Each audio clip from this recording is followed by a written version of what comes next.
नमस्कार, मैं हूं आपके साथ अभिनय सिंह चौहान और आप देख रहे हैं हमारा विशेष कार्यक्रम छत्तीसगढ़ के बाद हमारे साथ। आज बात छत्तीसगढ़ में एसआईआर पर जारी सियासत की, जहां छत्तीसगढ़ में एसआईआर यानी मतदाता सूचियों का पुनरीक्षण जारी है। भारतीय जनता पार्टी ने इस बारे में एक बैठक कर सभी नेताओं को एसआईआर का निरीक्षण करने का दायित्व सौंपा है।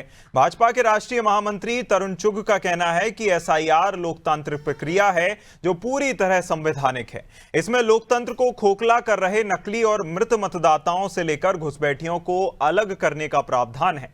चुग का कहना है कि कांग्रेस गलत नैरेटिव प्रस्तुत करती है। वहीं कांग्रेस ने आरोप लगाया है कि एसआईआर में मुस्लिम मतदाताओं के नाम काटे जा रहे हैं। कांग्रेस प्रदर्शन की तैयारी भी कर रही है, जहां उधर कांग्रेस के प्रदेश अध्यक्ष दीपक बैज और प्रदेश प्रभारी सचिन पायलट मतदाताओं से जनसंपर्क करने वाले हैं। क्या प्रदर्शन के बहाने कांग्रेस कोई नया नैरेटिव सामने लाने की तैयारी में है और मतदाता सूचियों से किसी विशेष समुदाय के लोगों के नाम गायब होने के आरोप में कितनी सच्चाई है? आज इसी विषय पर चर्चा करेंगे। उससे पहले कुछ प्रतिक्रियाएं सुन लेते हैं। नदीम रौफी जी की फैमिली है, जफर रौफी जी जो बहुत बड़े शायर भी रहे हैं, उनकी फैमिली के पूरे लोगों के नाम 10 के लोगों के नाम जो 2003 में जिन्होंने वोटिंग दी है, जिनका वोटिंग लिस्ट में नाम था, उनके पूरे परिवार के नाम को उड़ा दिया गया है। टोटल ऐसी आजू बाजू मिला के कम से कम 35 लोगों के नाम को उड़ा दिया गया है। 35 लोगों के नाम को लुप्त कर दिया गया है। आज जब हम लोग यहाँ पर आए, माननीय यशवंत कुमार जी के पास, मुख्य निर्वाचन अधिकारी जी के पास जब हम लोग आए, जब उनसे हमारी चर्चा हुई तो वो बोले हो नहीं सकता। तो फिर आदरणीय नदीम रौफी जी ने पूरा प्रमाण सहित उनको बताया कि देखिए सर, ये मेरा वोटर लिस्ट है। 2003 में आदरणीय गजराज पगारिया जी और ब्रिजमोहन जी चुनाव लड़े थे। ये मैंने वोटिंग की थी। उन्होंने अपनी माता जी का, अपने पिताजी का, उनके ब्रदर लोगों का, सबका उन्होंने बताया। तब फिर उनको ऐसा लगा कि हाँ, कहीं ना कहीं कोई त्रुटि है। तब हमने बताया कि ऐसे सिर्फ 8 लोग नहीं, ऐसे 25 लोगों के नाम पूरे तरीके से गोल हैं, सपाट है। एसआईआर नकली वोटों को, घुसपैठिया वोटों को डिटेक्ट करने के लिए, डिलीट करने के लिए है और ये होना चाहिए। ममता बनर्जी बंगाल के अंदर जिहादी मानसिकता को प्रोत्साहित कर रही है। आज दुर्भाग्य है कि कांग्रेस पार्टी हो, कांग्रेस पार्टी के सहयोगी दल हो, चाहे ममता की निर्ममता वाली सरकार हो, उन्होंने मुस्लिम लीग का एजेंडा उठाकर देश के कॉन्स्टिट्यूशनल प्रणालियों को, लोकतांत्रिक प्रणालियों को, वोटर शुद्धिकरण को बिना प्रमाण के झूठ बोलकर लोगों के मन में भ्रम पैदा कर रहे हैं, जो कि दुर्भाग्यपूर्ण है। वोटर शुद्धिकरण आज से 20 साल पहले भी हुआ था, उससे पहले भी हुआ था। अब आप इस पर भ्रम पैदा कर रही है, दुर्भाग्यपूर्ण। और एसआईआर पर पूरी तरह से अब सियासी बयानबाजी और आरोप प्रत्यारोप फिर शुरू हो गए हैं। जहां इस विषय पर हमारे साथ चर्चा करने के लिए मिनी पांडे, भाजपा प्रवक्ता, हमारे साथ जुड़ गई हैं। साथ ही सौरभ साहू, कांग्रेस प्रवक्ता हैं, और गंगेश द्विवेदी जी, वरिष्ठ पत्रकार, हमारे साथ जुड़ गए हैं, ज्वाइन कर लिया है हमें। तीनों ही मेहमानों का बहुत बहुत स्वागत है अनादि टीवी पर। और सबसे पहला सवाल मिनी पांडे जी आपसे ही कि क्या मुस्लिम जो वोटर्स हैं उनके नाम काटने के लिए कोई अलग से आपने तरीका निकाला है कि देखिए हम ये नाम छांटेंगे, यहां से लिस्ट तैयार करेंगे, बीएलओ को लिस्ट दे देंगे तो वो नाम काट देगा? क्या ये ठीक है? मिनी जी। वंदे मातरम सभी को। देखिए, अगर मुस्लिम इस देश के नागरिक हैं तो उनको डरना नहीं चाहिए और ना घबराना चाहिए। आज एजाज देवर जी की एक बात बहुत अच्छी लगी। वैसे तो मैं उनका समर्थन नहीं करती हूँ कभी, पर आज मैं उनका समर्थन करती हूँ कि वो चुनाव आयोग में गए और उन लोगों को ले जाके खड़ा किए जिनका नाम कटा, और चुनाव आयोग उनकी बातों को मान करके तत्काल प्रभाव से बीएलओ को आदेश दिया कि इनकी जांच करो, सबको जोड़ो। तो ये एक सतत प्रक्रिया के तहत उन्होंने काम किया। वो राहुल गांधी की तरह रैली और धरना प्रदर्शन और मीडिया में और विदेश से पावर पॉइंट प्रेजेंटेशन बना करके ले आके नहीं दिखाए। उन्होंने चुनाव आयोग के पास जाकर के उस बात को रखा और चुनाव आयोग को लगा कि हाँ ये सही है, तो चुनाव आयोग तुरंत उस पर एक्शन ली।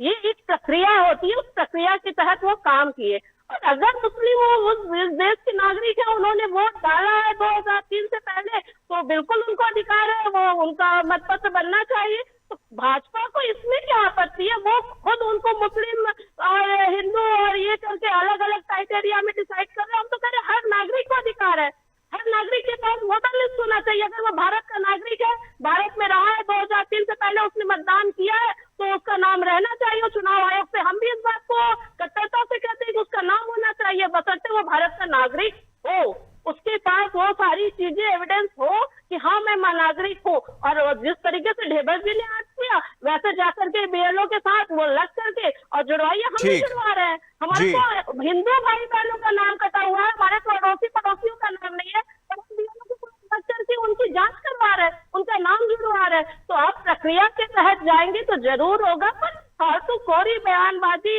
और विदेश से पावर पॉइंट लेके आकर के खाली सड़क पे घूमेंगे तो उससे कुछ नहीं होने वाला है। चुनाव आयोग के पास जाइए, आप अपनी सत्यता को साबित करिए और लिखित में कंप्लेन करिए, आवेदन करिए। कार्रवाई नहीं होती है तो हम भी उनके साथ आगे जाएंगे, क्योंकि हमें भी ऐसे बहुत से नाम जुड़वाने हैं जो नहीं है अभी वोटर लिस्ट में नाम जिनके। तो हम तो नहीं बोल सकते कि कांग्रेस ही कटवा दिया। भाई मेरे ही पड़ोसी के नाम नहीं है, वो यहाँ पे 25 साल से है पर उनके नाम नहीं है, तो मैं बोलूं कि कांग्रेस ही कटवाए क्योंकि वो भाई ब्राह्मण है और हमेशा भाजपा को वोट देते हैं, पर उनका नहीं है तो कांग्रेस ही कटवा दिए। यानी कि हमारे आसपास के जो कांग्रेस कार्यकर्ता है वो कटवा दिए। तो ये बेतुका, ये मतलब एकदम मतलब ऐसी बातें जो कि बिल्कुल मान्य नहीं है।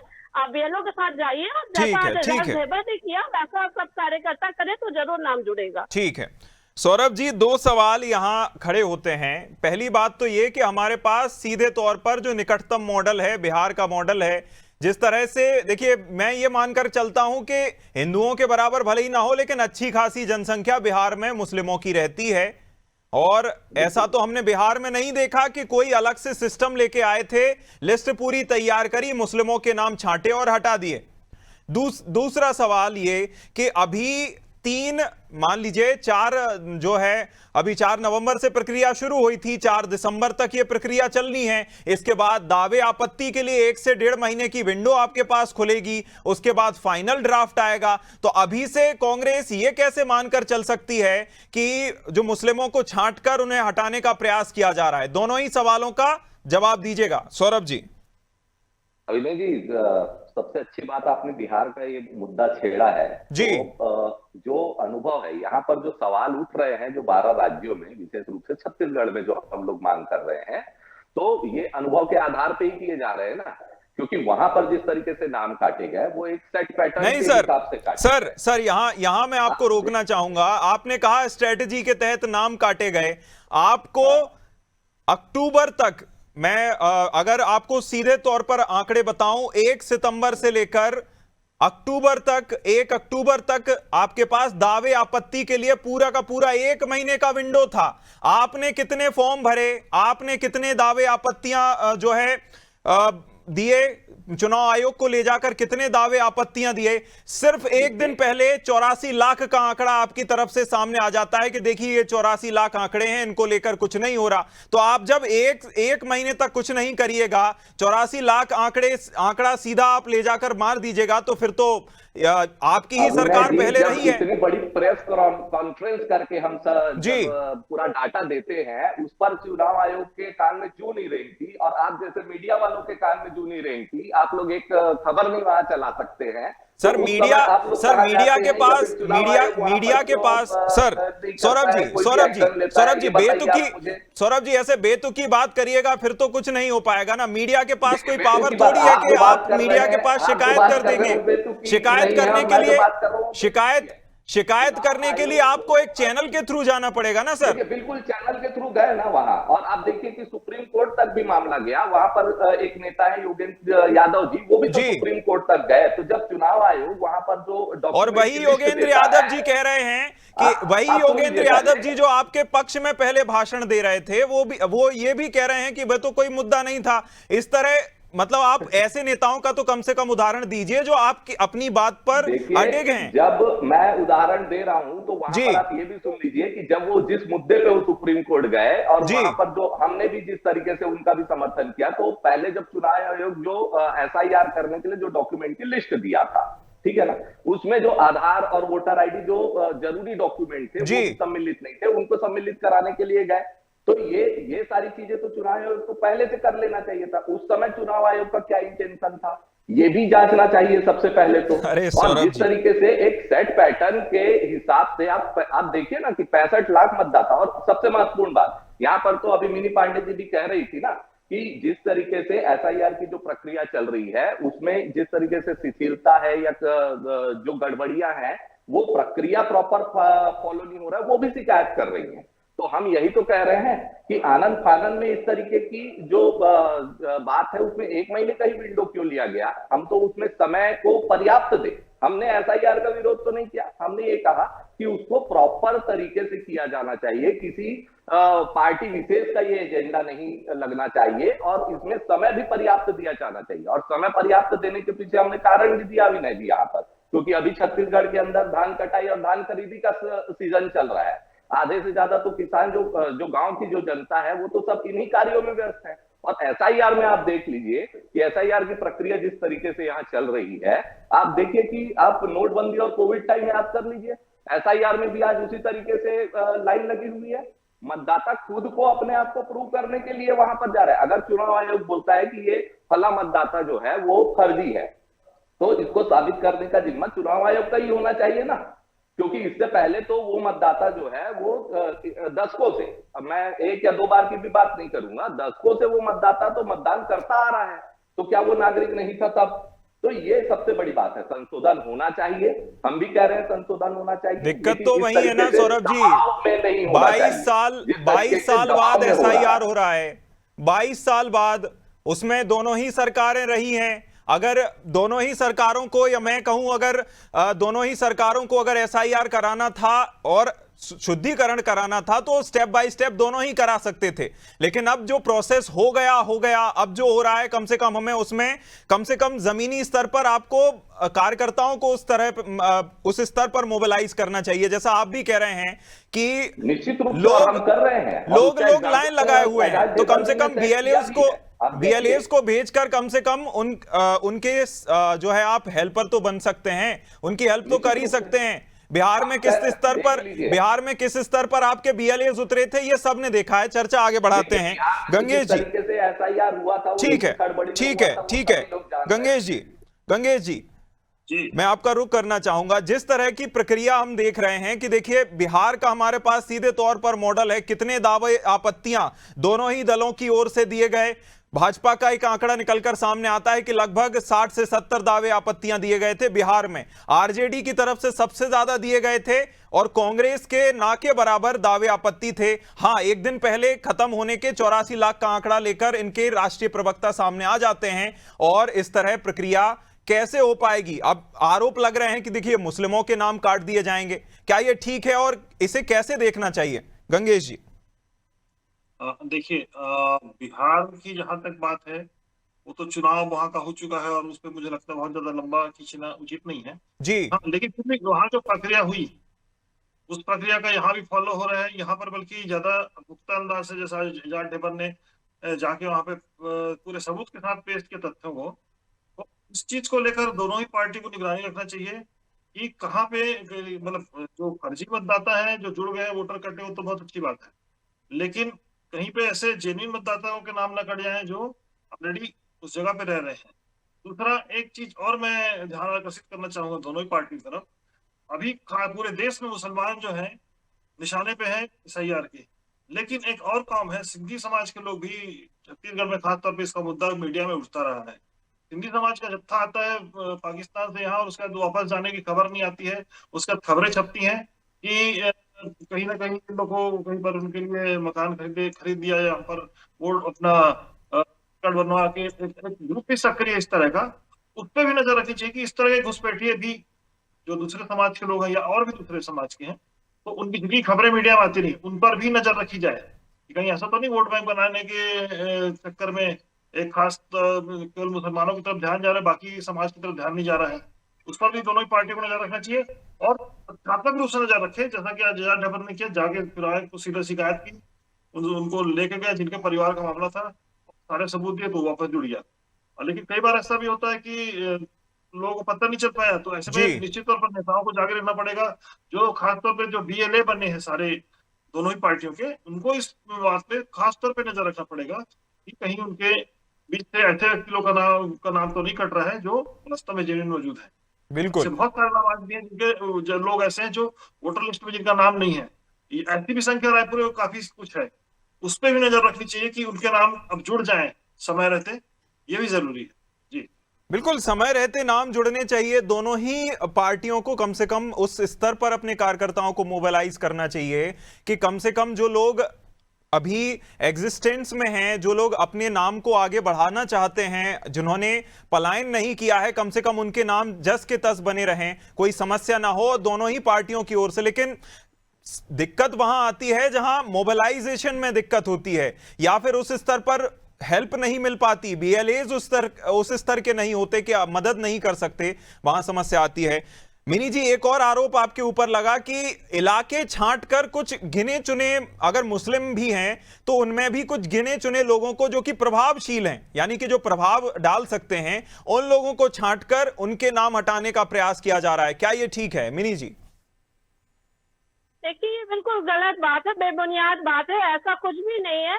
बीएलओ के पास, उनके पास पूरी लिस्ट है और जिनकी नहीं निकल रहा है, हम लोग तो जमीनी स्तर पर उनके साथ खड़े होकर के काम कर रहे हैं, आंगनबाड़ी में जाकर के उनका निरीक्षण कर रहे हैं कि इस व्यक्ति का हमको खोज करके नाम जुड़वाना है। ये पहले यहाँ से वोट डाल चुके, सक्रियता की बात है। सक्रियता से अगर कार्यकर्ता, राजनीतिक दल का कार्यकर्ता बीएलओ के साथ लगेगा तो किसी का भी नाम नहीं कटेगा, वो छानबीन करके नाम जुड़वा ले रहे। पर ये सिर्फ बोलना कि हम टारगेट करके एक विशेष वर्ग का नाम कटवा रहे हैं, ये बहुत गलत बात है, भ्रामक बातें हैं। बहुत से अभी इन्होंने सिंधी समाज का भी जिक्र किया, और भी समाज के लोग आएंगे, वो कहेंगे हमारे साथ ऐसा दोषापूर्ण हो रहा है तो मैं भी अपने समाज का बोल सकती हूँ। तो ये चीजें टारगेट करके नहीं किया जा रहा है, और ना ही हमको इससे, मैंने कहा ना, जो भी भारत का नागरिक होगा, ये हिंदू, मुस्लिम, सिख, ईसाई और सिंधी, ये हम लोग ये कॉन्सेप्ट लेके चल ही नहीं रहे। सीधा सीधा एक ही कॉन्सेप्ट है हमारा कि जो भी भारत का नागरिक होगा उसको वोट देने का अधिकार है, उसका नाम वोटर लिस्ट में होना चाहिए, और उसको लेकर के हम जमीनी स्तर पे काम कर रहे हैं। कांग्रेस सिर्फ हवाई बातें कर रही, बीएलओ के साथ ग्राउंड में जाकर के 4 लोगों के साथ खड़े नहीं हो पा रही है, 4 लोगों का कर नहीं पा रही है। सिर्फ कहीं से कोई बात आती है तो ये आरोप प्रत्यारोप लगाते हैं और इस तरह की बातें करते हैं, बिल्कुल भ्रामक और झूठी बातें। सौरभ जी, जवाब दीजिए। ग्राउंड पर कार्यकर्ता नहीं दिख रहे, आरोप लग रहा है। सौरभ जी, जी गलत बात है। आप देख लीजिए कि अभी कुछ दिन पहले, 3-4 दिन पहले की बात है, ये भाजपा के ही एक जो पार्षद हैं, उनके ऊपर ये आरोप लगा था कि बीएलओ को उन्होंने धमकी दिया। उन्होंने ही अपने वक्तव्य में कहा था कि जो बीएलओ है वो कांग्रेस के बीएलओ को लेकर के घूम रहे हैं, है ना, भाजपा के बीएलओ को लेकर नहीं घूम रहे हैं। तो हमारे तो बीएलए एजेंट जो है वो तो उनके साथ, बीएलओ के साथ हैं, वो इनके भाजपा के जो पार्षद हैं वो जो बीएलओ पे आरोप लगा रहे हैं वही इस बात को पुष्टि भी कर रहे हैं। तो ये हमारे जो कार्यकर्ता हैं, हमारे जो एजेंट हैं, वो जमीनी स्तर पे लगातार हैं, और हमने भी, और यहाँ तक कि बीजेपी के भी जो वरिष्ठ नेता है उन्होंने भी चुनाव आयोग से ये रिक्वेस्ट की है अभी कि जो बीएलए हैं उनको पहचान पत्र जारी किया जाए, जो कि चुनाव आयोग अभी भी नहीं किया है। ये इतने दिन हो गए एफआईआर की प्रक्रिया को चलते हुए, तो बीएलए को एक पहचान पत्र दोनों ही पार्टी और दूसरे भी राजनीतिक पार्टी जिन्होंने अपने बीएलए अपॉइंट किया है उनको ये जारी किया जाना चाहिए। तो हमारे तो कार्यकर्ता हैं वहां पर, लेकिन ये जो प्रक्रिया है ये सुव्यवस्थित रूप से होनी चाहिए। सबसे महत्वपूर्ण बात जो अभिनय जी यहाँ पर आ रही जो परेशानी है, क्योंकि हम लोग भी कई मतदान केंद्रों में गए और अपने घर पे भी हमने जो ऑनलाइन डाटा अपडेट करने का जो प्रयास किया, 2003 का जो लिस्ट है उसके अंदर जो खोजने में परेशानी आ रही है अपना नाम को, ये सबसे बड़ी परेशानी है। और दूसरा, वहां पर पिता और माता का नाम, जो अगर आपका नाम नहीं है तो माता पिता का नाम होना चाहिए। तो उसकी जगह जो बीएलओ है वो शायद प्रशिक्षण के अभाव में पति का नाम डाल दे रहे हैं। तो पति का नाम अगर वहां पर चला गया तो चुनाव आयोग क्या ये सुनिश्चित करेगा कि उनका नाम जो है वो मतदाता सूची से गायब नहीं होगा, काटा नहीं जाएगा इनवैलिड आधार पे। उसके लिए भी तो कोई ना कोई प्रक्रिया निर्धारित करनी अभी से जरूरी है, क्योंकि अगर इस तरीके की परेशानी बीएलओ ही कर रहे हैं तो जो गलती बिल्कुल। देखिए सौरभ जी, सबसे बड़ी बात,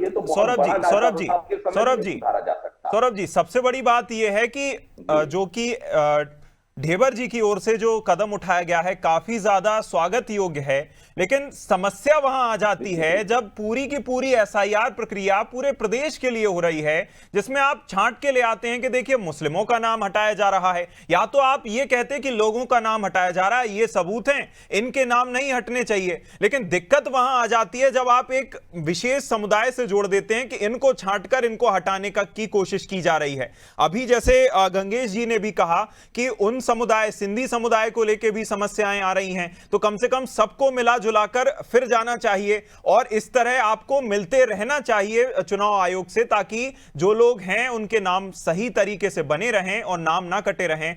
इस चर्चा में शामिल होने के लिए आप सभी मेहमानों का बहुत बहुत शुक्रिया। हमारे साथ मिनी जी बहुत शुक्रिया, सौरभ जी बहुत शुक्रिया, गंगेश जी बहुत शुक्रिया शामिल होने के लिए। एसआईआर जैसे जैसे आगे बढ़ रही है वैसे वैसे समस्याएं भी सामने आ रही हैं, साथ ही साथ आरोप प्रत्यारोप और राजनीतिक सरगर्मी भी अपने चरम पर पहुंच रही है। अभी प्रक्रिया में कुछ दिन और बचे हैं, देखना होगा कि एसआईआर पूर्णता तक जब पहुंचती है तो किस स्थिति में होती है। इस चर्चा में फिलहाल इतना ही। आप देखते रहिए अनादि टीवी। नमस्कार।